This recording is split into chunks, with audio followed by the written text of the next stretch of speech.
to the cloud. Wow, thank you so much for screening that lovely film by Miss Michelle Parkerson. And I just want to say thank you, Briona, for working everything on your end, because we had some technical difficulties, y'all, and it ended up being excellent. So like I said before in the chat, we're having a post-film discussion with Michelle and Dr. Briona, Miss Michelle Parkerson and Dr. Briona Simone Jones, excuse me. And I said before in the chat, if you want to ask questions, right, please feel free to use the Q&A box at the bottom of your screen. It's the Q&A function at the bottom of your screen, and ask your questions and get this knowledge and this expertise now. So Dr. Jones, did you want to start off the questions with Miss Michelle? Yeah, thank you, Jamie, for your generosity and the really beautiful introduction. Michelle, I just want to thank you first before we get into our discussion. I think you are a true visionary. And I think that something that you've excelled at is giving us a historical record of Black queer life as a filmmaker, as a professor, as a documentarian. And so I'm just in awe of this film. I'm in awe of the time that we get to share together. So I just wanted to say thank you. Thank you. Thank you for all of the love. Thank you.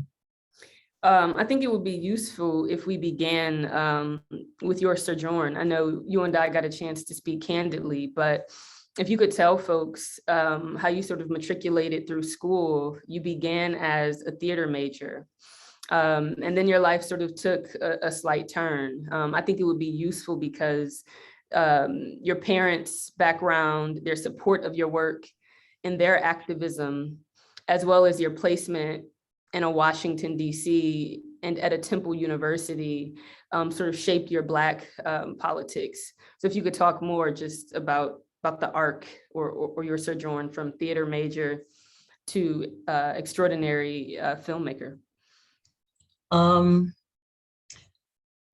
I would say, you know, filmmakers still evolving too. You know, this is it's like people ask me, when are you going to retire? And the arts, you don't retire from the arts. Yeah. You know, it's your life. It's what you do. I am always indebted to my parents, who were fine examples and supporters. My mother, I think, had a secret desire to be an artist. I think that she saw that in me, but she also, you know, had middle-class aspirations for me, Black middle-class aspirations for me as well. My father was very active in the civil rights movement here in Washington. And between the two of them, and my mother was also active with young people, particularly through her church endeavors. She was a devout Catholic through the Catholic Youth Organization, the CYO. And they both provided living examples of living your politics. You know, you don't just espouse or say, yeah, I like that, or write on to this or whatever. You participate, you contribute, you transgress, you show up at the marches, even though they would not allow me to go down to the March on Washington when I was 10.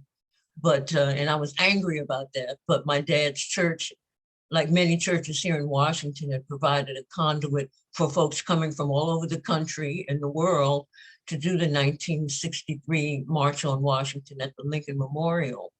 And the churches facilitated people, providing them transportation, feeding them, housing them, etc.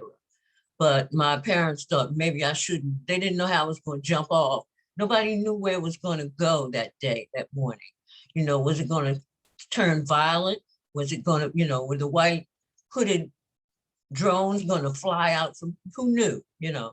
And this was 1963. So they were like, you stay home, you watch it on television, we'll be back.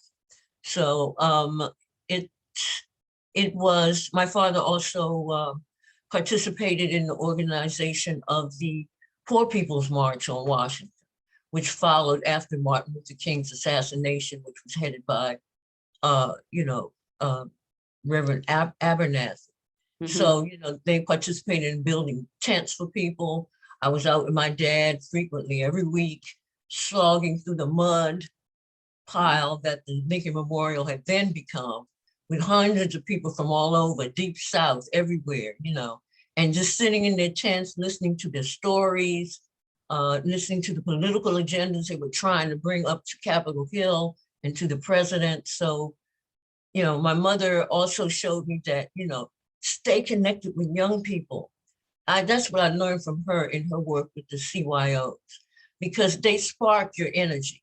They advance and challenge you, which is important, along your path as you're getting older and you're sharing with them, and hopefully they're getting from you the energy, the hopefully wisdom, some point of focus and direction to push us forward as Black people, as people of color.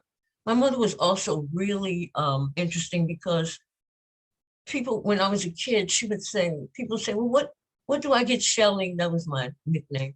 What do I get Shelly for a birthday? And she would always tell them, get her books about women, histories of women, get her Jessie Fawcett's book, find a Zora Neale Hurston book to give her.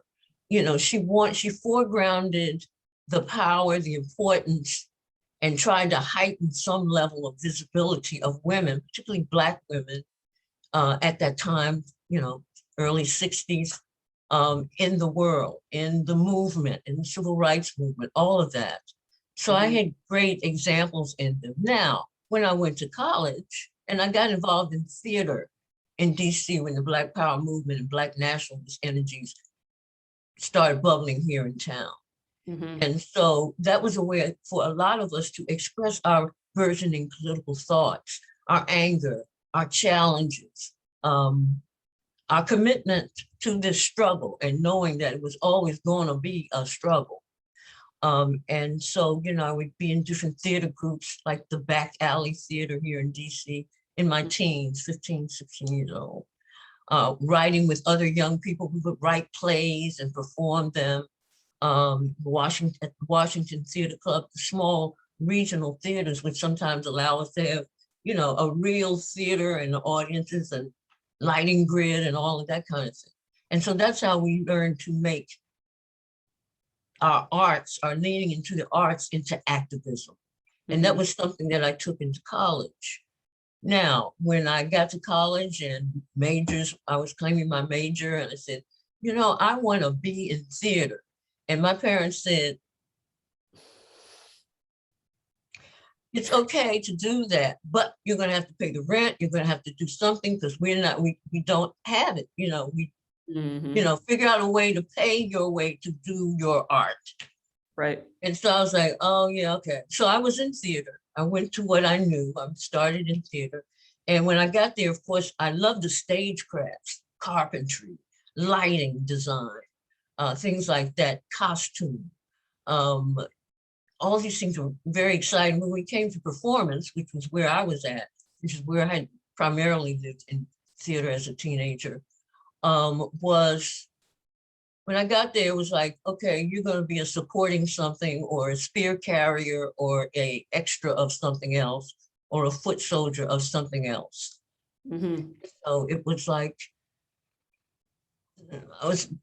I said, this is real. This is real. We're talking 1970. This is real in a theater department at Temple University in Philadelphia.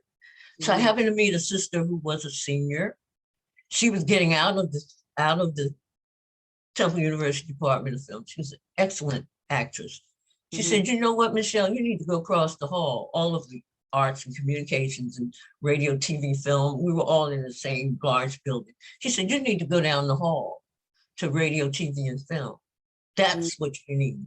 And it was like, duh, of course, I always wanted to direct. My mother schooled me. My mother was my first film school. And it was the only place really where we meshed, was watching black and white classic Hollywood films when she had the time, and just sitting there and taking them in. And she would point out, read the credits, see who this is. This is Greg Tolan. He's a director of photography. Do you know what that person does? So-and-so is a film editor. Check this out. Here we have Orson Welles. Here we have Ida Lupino. She's one of the few women. And have you ever heard of Dorothy Arzner? And so this is how I got schooled. My mother, that's why I know she wanted to be an artist. That's how I know, in a way, I'm part of a legacy line doing this kind of work in film. So it all started there, and Temple had an excellent film school. More and more people of color and women and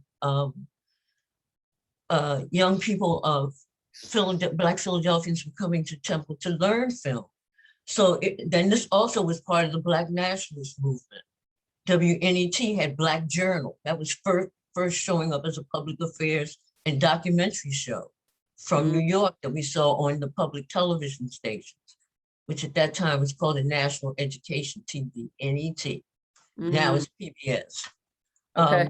So all these things came together in these moments.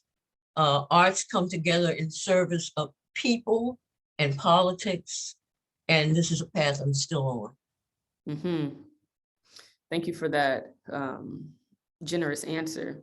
And so what attracted you to STORMÉ? I remember when we spoke, you mentioned that folks you knew, including your mother and her friends, would attend the Jewel Box shows. So yeah, what attracted you to STORMÉ?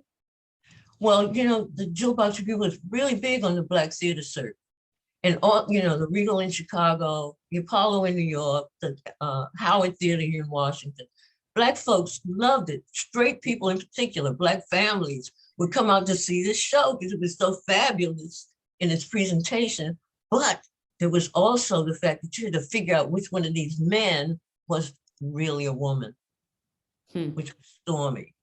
So my mother went with her sisters, all my aunts, and my mother happened to be on the phone with my aunts when I was maybe 12, 13.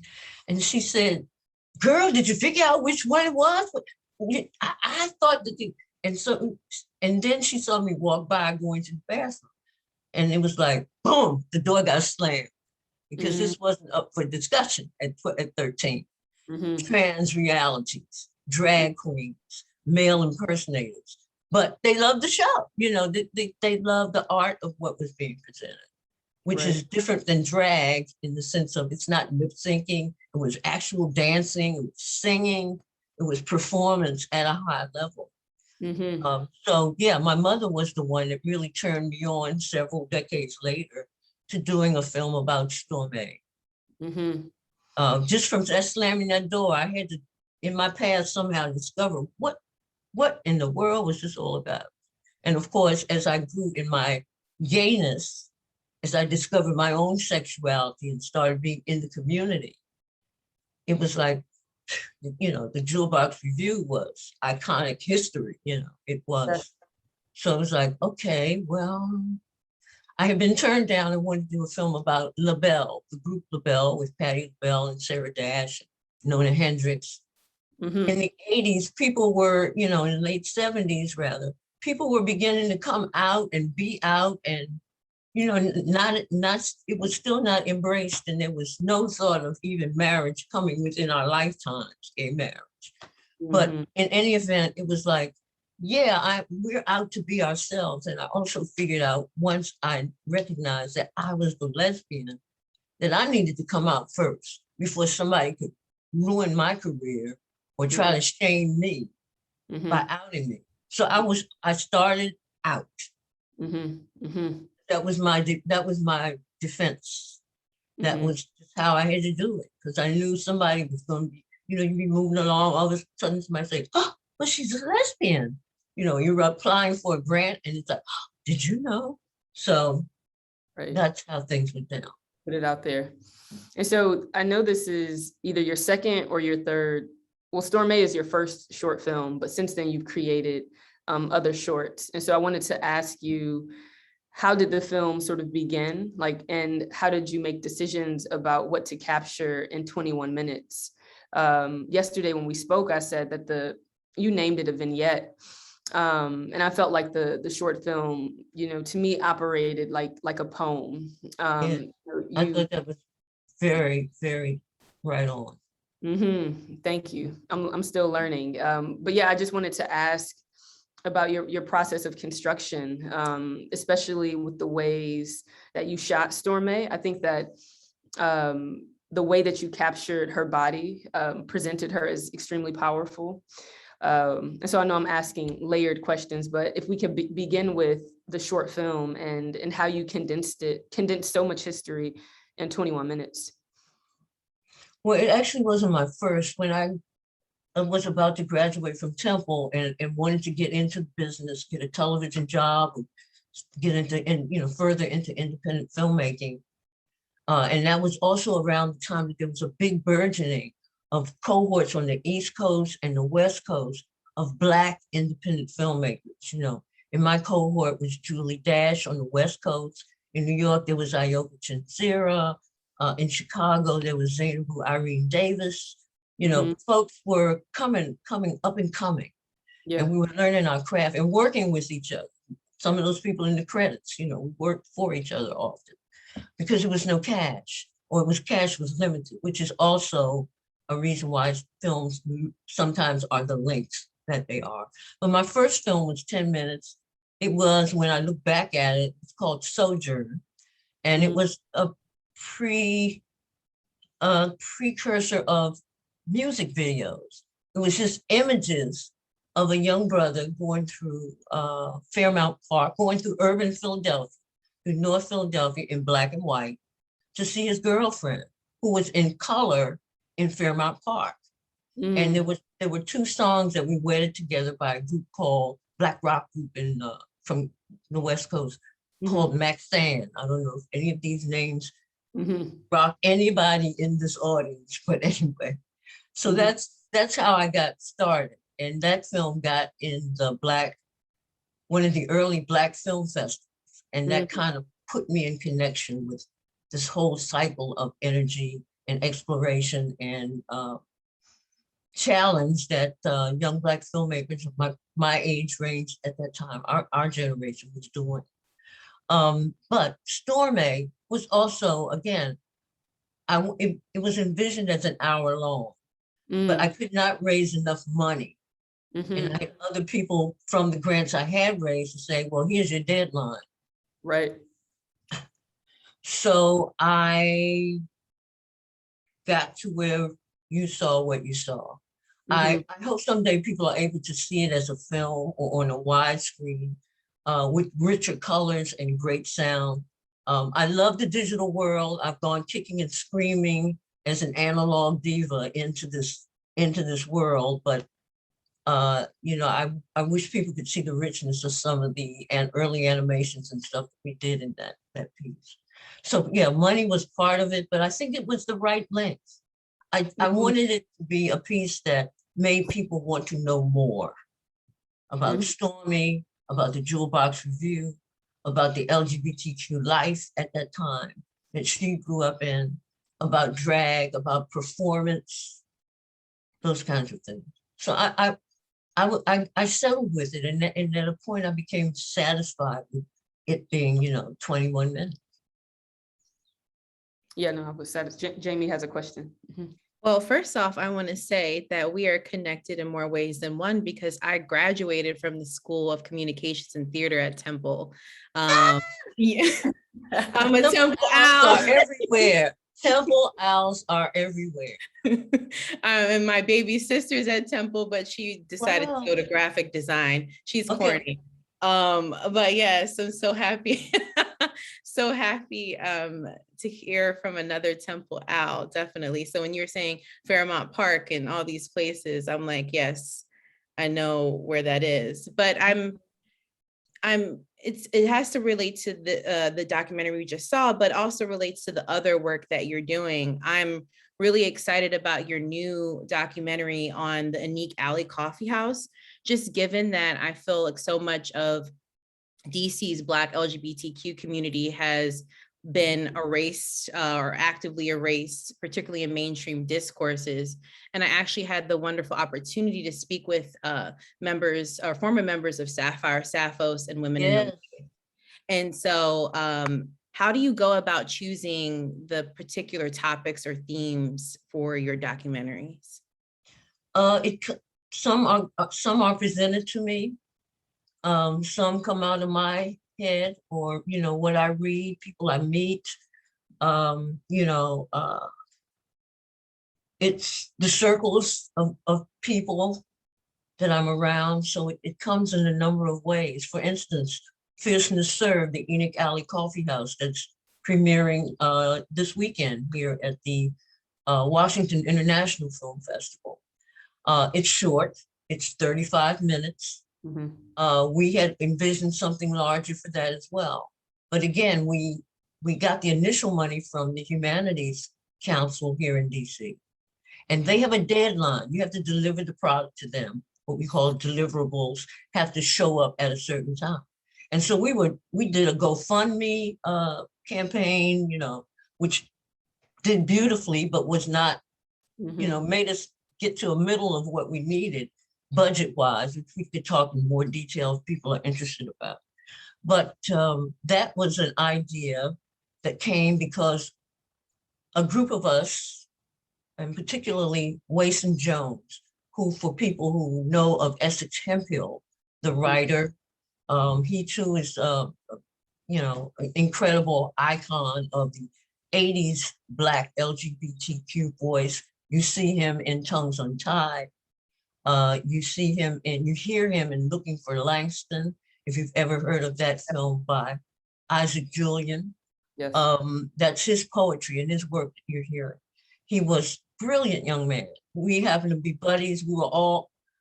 There was a group of us that were a community of LGBTQ artists here in DC.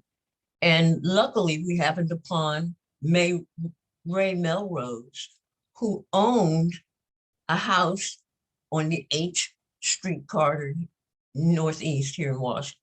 And behind his house was a carriage house, which he had opened up as a performance and meeting space. And so that's where all of us began to gather and develop work and collaborate with each other across disciplines. And Sapphire Sapphos would come in and do meetings. And the National Coalition of Black Lesbians and Gays would have ad hoc meetings there.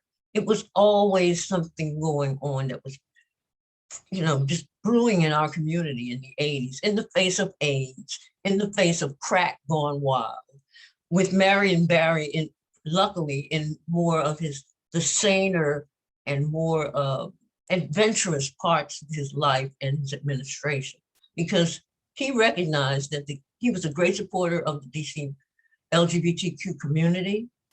He greatly supported the arts, particularly his wife, Effie. And so we would get funding. That is another piece of the puzzle. When I teach young people film, yes, aesthetics are great and mise-en-scène is important, and how one does transitions and the interpretation of iconography is always important. But you got to learn how to get some money. You need a lawyer. You need an accountant. You need at least know how to get access to these things. What has happened in the digital age has made the technology more accessible. It's democratized cameras and editing. You can do all this from what we're using right now. You have a studio at your disposal. If you go for it like that and invest some money in your tools, where we had to pay for everything in making. So we had to pay for these cameras, we had to pay for the editing rooms, we had film, we had to pay for, which is silver, which is stock, and you had to pay for that for so much for each reel. I mean, it was a different time, but my challenge and the beauty of these times and living long enough to these times is seeing how you translate all of that. I think I've gone off script here, so somebody rescue me. No, you're thorough question or thorough answer. I wanted to ask a question about the film. So the last shot, or the second to last shot, where Stormé is being harassed by a customer outside of the cubbyhole. What sort of motivated you to capture that scene? I thought it was particularly interesting because decades later, the incident with the New Jersey Five transpires, and the film Out in the Night is birthed from that incident. Yes. So I see STORMÉ as actually subverting what that encounter became for the young women. And so I wanted to ask, yeah, what was the sort of impetus behind capturing that scene? Well, I wanted people to see Stormy in her profession. Yeah. You know, she carried a gun all the time. She was licensed to carry a gun. She had a very interesting life, and not all of it could get in the film, nor did she reveal it all at once either. You had to spend time with Stormy, and little pieces would come out. But I wanted to see people to see her just eased in power, Yeah. And protection of her community and of her women. Yeah. And of her LGBTQI community at that time. And how she did a thing. It was her style. Right. It was her beautiful, butch, not non-binary power. Just watch it. Just watch her. Yeah. That's all I wanted to do with film, with the short version. We were going to blow it up if we had the money into recreations of the Jewel Box scenes and all that. More people from the troupe would have been able to talk with Stormy and talk about the experience. But I wanted people to, it dawned on me that the thing is Stormy. The thing is Stormy. Watch this, watch her. And she shows you many colors, but I never all the time I knew her until her death, knew all about Stormy. Luckily, her archives are in Schomburg Library in Harlem, in New York. So you can see now, thank God for this, you can read, you can see, you can touch some of the things. And some of the incredible pictures of Stormy in her prime, when she was show enough Harry Belafonte. Beautiful. Oh, yeah. Yeah, absolutely. Oh. And so I had one other question about the construction of the film. I really appreciated how you layered color and sound and actual like voice. And so what sort of motivated you? I think this is also true for A Litany of Survival. How do you make decisions about the sonic or even the ocular, right? How do you make those decisions? We were blessed to have an incredible editor on A Litany for Survival. When I say we, I'm talking about the co-director and producer of A Litany for Survival, Ada Gay Griffin. And it was her baby. She was the one who came to me and said, I'm just trying to do this film on Audre Lorde.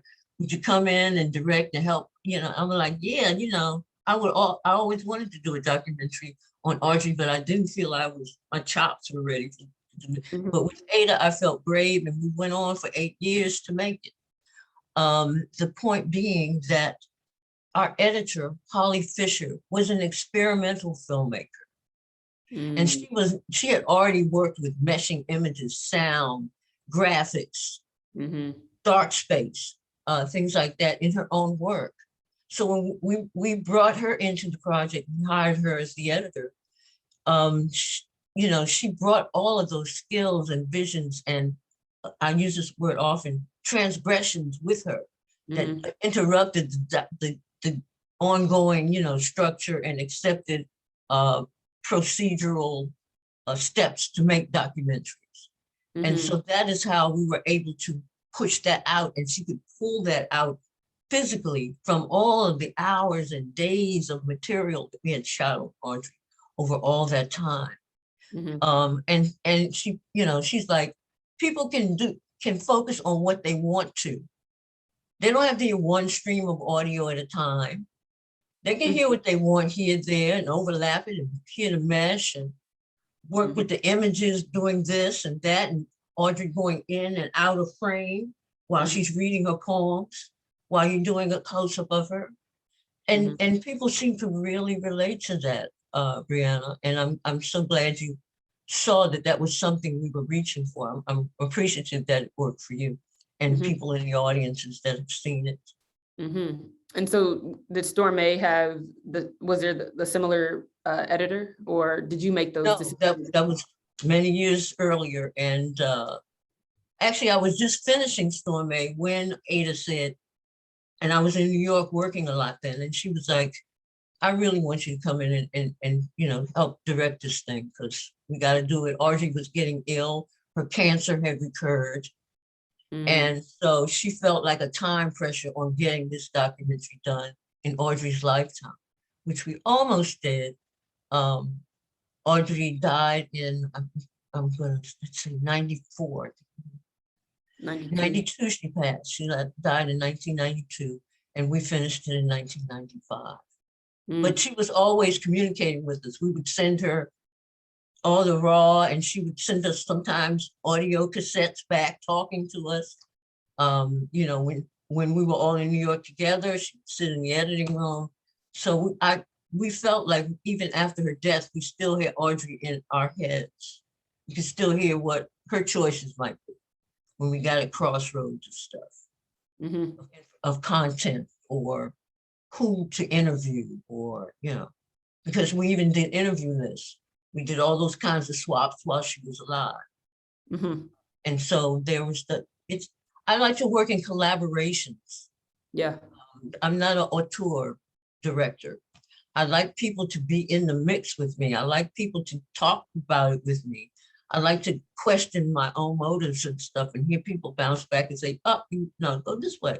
See what this looks like over here. Mm-hmm. So, and it's, again, Holly Fisher opened up that technically for us, to say, yeah, let's do overlapping images and sound with music for a time period. Let's not use archival footage just as historical wallpaper. Let's create a mood out of this so people know the feeling of the time. And that's how it went down often.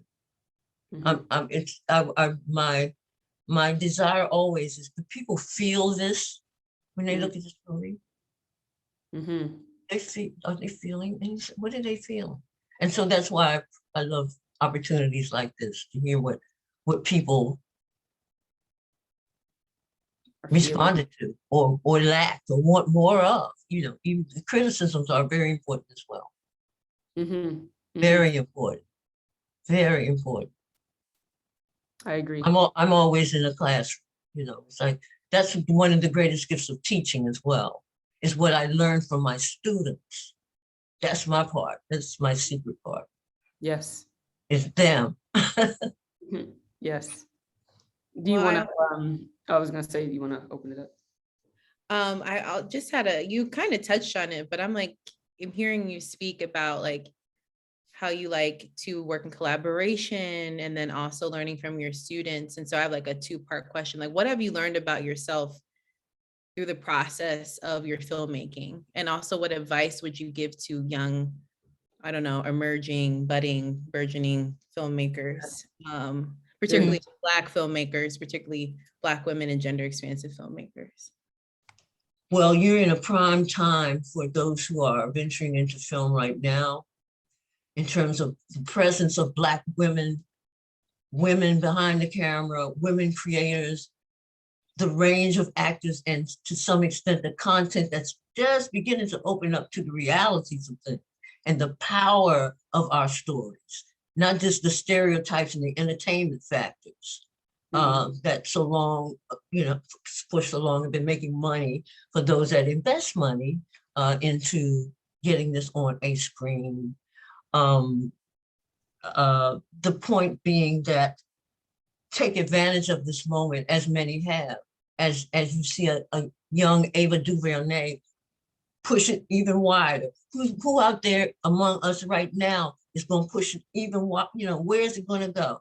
Keep pushing the envelope, keep challenging the medium, the media, and now there's social media, which is also medium, which is also its own medium. And there's new technology all the time, so you can never rest. This is what I've learned as a filmmaker. I'm never satisfied. when I do feel satisfied, it's because the audience has made me see, wow, that worked, huh? So it's like that. It's like that. And raising money again, as I was talking about the democratization of the technology, use this, as I say, it's right here in your, in your smartphone. It's right here in your Mac. It's here. You got all the things we had to hustle up money to just get access to. Without it, and then you walk in there and they would give you the side eye. Like, what are these Black people doing up in here? Well, how are you going to be editing at Laser Pacific? What? Why are you in Los Angeles? How come you're into AFI? What? It's just keep blowing it out, folks. This is all I'm saying. Keep it exploding. And this is what for me, Jamie, is what it's been a continual career journey around. Keep challenging, keep learning, keep yourself learning, Michelle. It's not an ageist thing. It's no generational dominance over this thing, particularly in this medium. You're dealing with vision, sound, the facile plastic materials of things that touch everybody in the world. Everybody can see, hear, with subtitles, those kinds of, everybody has this common access to a story presented. Documentaries are storytelling just as much as any drama is storytelling, just as the news is storytelling. Strengthen those skills and how you can do it. Challenge how you tell a story. Well, thank you. And I think what you've done, you've put your work out there. I think that you've sought after the financial resources and you've done the work, which I think is the difficult part. Well, that's where collaboration happens. I didn't do it. I've had, I've just been blessed to have people who say, yeah, I'll contribute to this, that, the National Endowment would say, okay, we'll take that grant. Yeah, we'll give that, let's see Betty Carter. There's no films on Betty Carter, jazz singer. Let's see that, Oh yeah, that Audre Lorde, that's an important film. Okay, well, we'll get, but can she do it? Can she and Ada do, it's not anything I've done per se, singularly.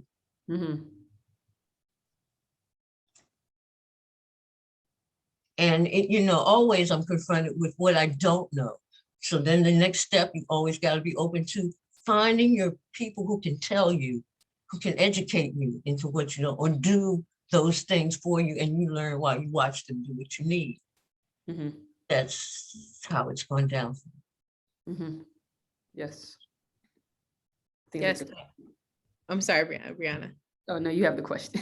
Yeah, no, that's kind of a perfect segue because we have an anonymous attendee asked this question. You mentioned that working with young people has been important in your work, or to your work. Can you explain exactly how this has helped?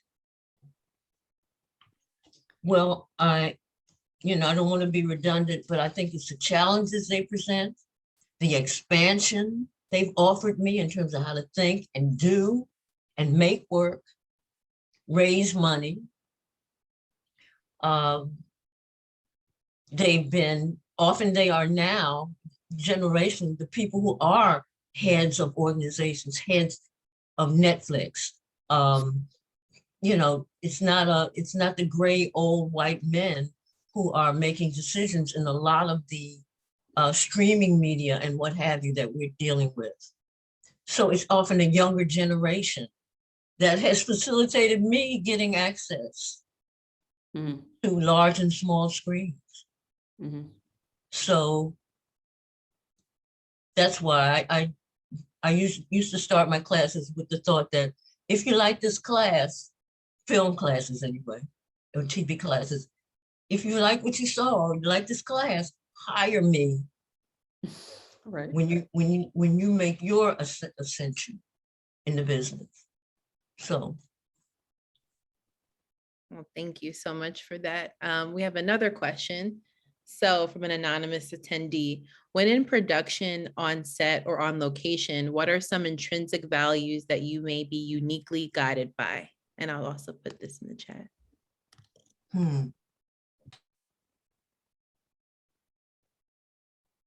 I think that part of it is the director's part in it is to get everybody focused. Are we all seeing the same movie? Are we ready to roll camera? Do we know what we are all contributing to this moment, this scene, this larger documentary or this drama? And so I think that that's the director's preoccupation, for me anyway, is to get us all streaming with a focus toward the same direction. And if you don't like the direction, talk to me. Tell me about it, because your idea may be good too. It's not, I didn't see that. You're right.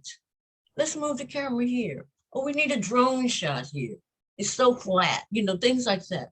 So I think it's creating community and helping people focus on, as I say, the same film in the making of it, in the editing of it, and in its distribution and release. And getting it out to all larger audiences beyond what the distributors you may have know. This is one of the beauties of social media. It's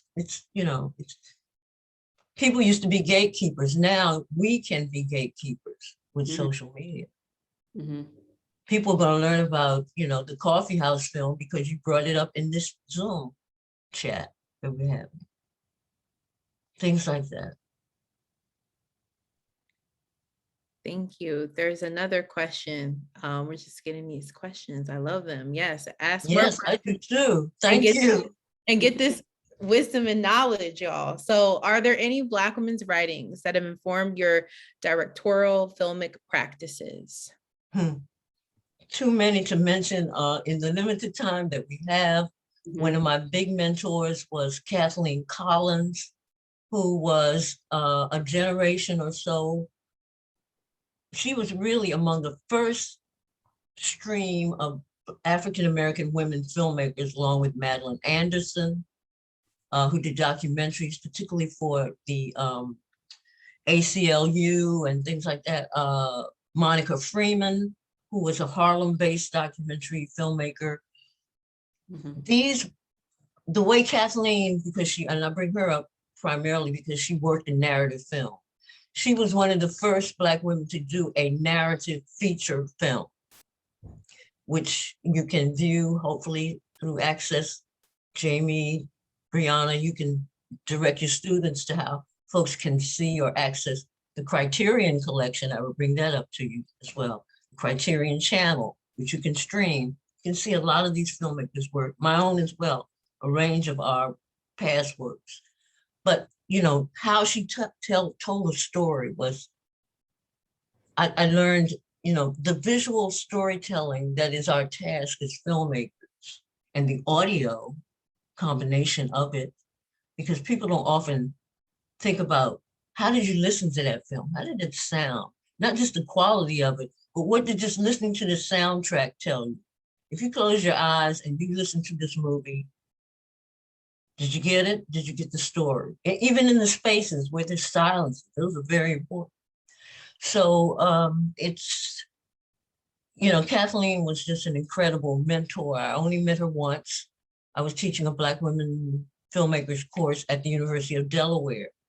And we invited several women from her generational cohort to come to campus while we showed 2 or 3 of their works.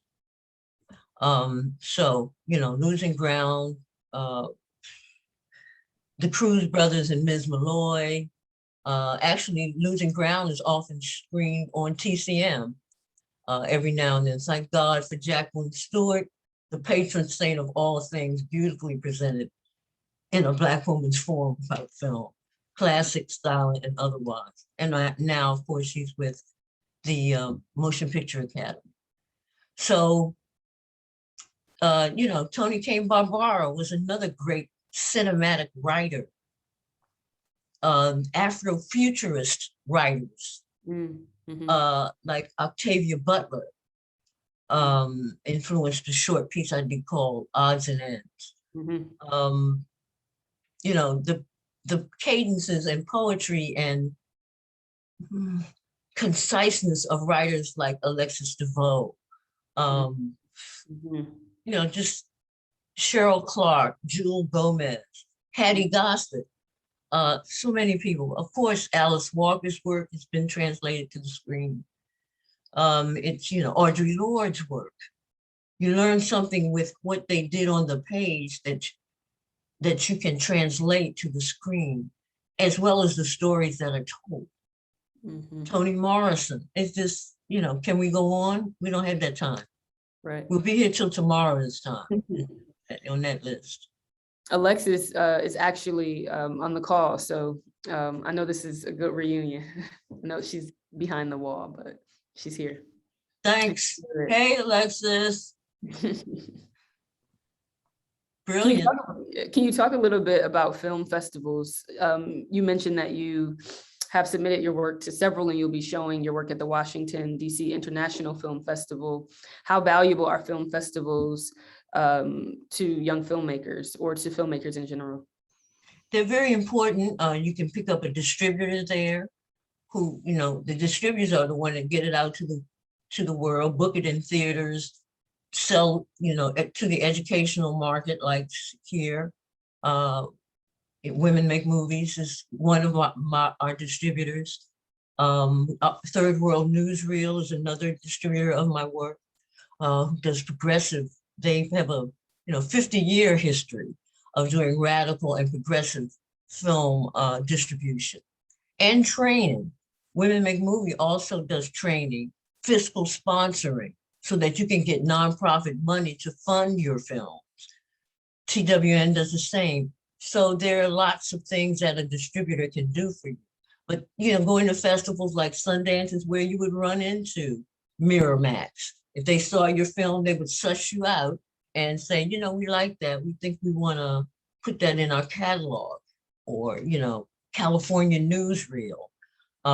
Back in the day, the Black Filmmaker Foundation was also a big distributor in the late 70s, 80s. Also, you pick up television deals there. People come to these festivals to find material, to find content, because they got this 24-hour, 365 window that they got to fill and make money off of.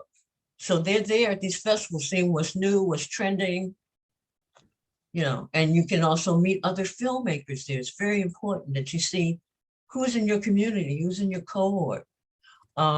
Meet veteran filmmakers there at festivals.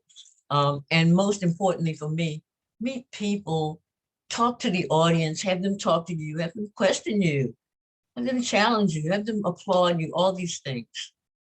Having meet up with filmmakers you may work with in other collaborations. You never know. You'd find your next job. You never know. That's why they're important. That's why these are important places to be, as well as, you know, to see what's the current state of film across genre. We're asking folks if they have any final questions to ask, as we want to be really considerate of your time. Thank you very much, everybody. Or anything in chat that maybe we haven't addressed. No, wait a moment. I feel like maybe a question will pop up. Also, I'm really happy you mentioned Kathleen Collins. Her Howard lecture is, I'm not a filmmaker by any means at all. I can barely put videos together on my iPhone. It's like, you know, but just I went to Howard too, and hearing her lecture has always been something for me. So thank you for booking your name. Phenomenal woman, visionary, inspirational, aspirational for my generation and generations now. Definitely. I hope folks suss out her work and see it. Well, that's also how we feel about you too. So we have to put that same thing you feel about Kathleen Collins, we're doing that with you. So we just like really appreciate you, Miss Michelle Parkerson, for just your work. And this is my first time seeing this film. And so I want to thank, I was going to put the, doctor there. I know Brianna's like, please stop. Briona, just for connecting. I know, I'm embarrassing you, but I'll do that. But for connecting us and just this generative conversation, and to learn from you, Miss Michelle, has been a treat. And so, yeah, I want to give it off to Briona for any, if we would like to say anything. I think my final question, I know that we got a chance to talk, but how are you finding pleasure these days? Is it your work? So what is sort of shaping the joy in your life? What gives you pleasure that keeps you moving forward? What I don't know, get a lot of pleasure. Leads me to a lot of people and places. And just being, as Maya Angelou says, being responsible for the time you take up on earth. And obviously it's about service to each other.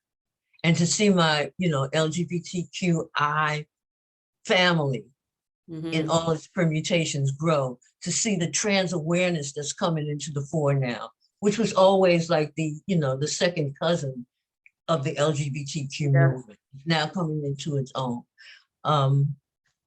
To interact with folks like you, Jamie, with you, Briona, to just know that there's still some relevance to what I've done and hyping me up to keep on doing something that I don't know I'm being led into.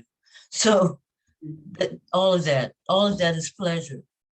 And several women who be nameless right now, but one. Several, hello, okay. Not because one. the pleasure skews a lot of ways. It's not just sexual. Yeah. Especially as you get older, pleasure is really interesting as you age. It's just like, you'll find it. You'll get that. Okay. You got that. Beautiful answer. Yes. Thank you again, Michelle, for your time. Thank you both. Thank you everybody out there who I cannot see or who participated in chats. Thank you so much. Hope you can see Fierceness Served at a theater near you shortly, or on PBS, maybe. Yes. For sure, PBS, and we put the link in the chat about Fierceness Served. So thank you again. Thank you both. And I just want to read some comments. I like to do this, okay. Thank you so much for a wonderful event. I really appreciate your willingness to spend time with us. And I saw a comment from Alexis that I wanted to read that for you. So thank you, Professor Jones, for bringing this extraordinary gem of a film to the contemporary moment, and to you, Michelle, for always being in the forefront of our Black queer activism. STORMÉ remains a singular work. Yes. Thank you. Vanguard. Thank you. Yes. It's been a pleasure. It's been a pleasure to sit in your energy and hear your comments, and let's keep holding on to each other, okay? Take care of our blessings, which are each other. Yes. Which are each other. Thank you so much. Thank you, Briona, again. Thank you, Miss Michelle. And we're going to have this recording available. I'll make sure I send it to you, Briona, and Miss Michelle, and then also will be uploaded to Black Men Radical's YouTube to reference. So thank y'all so much again for being here. Yes. Have a good evening. Have a good evening. Bye-bye.